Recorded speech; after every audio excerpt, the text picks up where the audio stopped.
2024 लोकसभा चुनाव के लिए अब मुसलमानों ने बीजेपी को जिताने की ठान ली है। तो क्या विरोधी पार्टियों का तिलिस्म अब टूटने वाला है? क्या मोदी विपक्ष के बनाए मुस्लिम विरोधी तस्वीर से बाहर आ पाएंगे? क्या बीजेपी के पाले में आएंगे मुसलमान?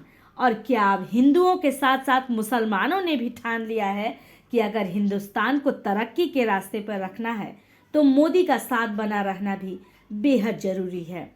बीजेपी और खासकर पीएम नरेंद्र मोदी पर विपक्ष ने मुस्लिम विरोधी होने का जो ठप्पा लगाया था, ऐसा लगता है अब उसके खत्म होने का दिन आ गया है। बीजेपी ने मुस्लिम समुदाय तक अपनी बात पहुंचाने की मुहिम तेज कर दी है। वैसे तो मुसलमानों के पिछड़े तबके पसमानदा मुसलमानों तक पहुंच बनाने की कोशिश पार्टी पहले से ही कर रही है। उनके लिए आउटरीच प्रोग्राम भी लॉन्च किया गया था, लेकिन अब सूफियों का नाम भी इसमें जुड़ गया है।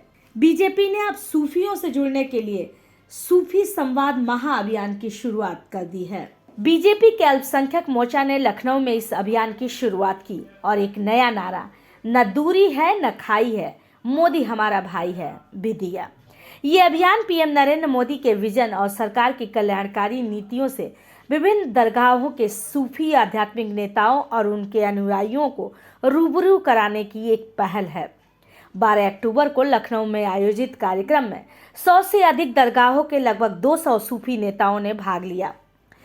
बीजेपी को उम्मीद है कि ये सूफी नेता देश भर के मुसलमानों तक सरकार की नीतियों और योजनाओं को पहुंचाने वाले दूत की भूमिका निभाएंगे। सूफी देश के आध्यात्मिक परिदृश्य में एक खास जगह रखते हैं।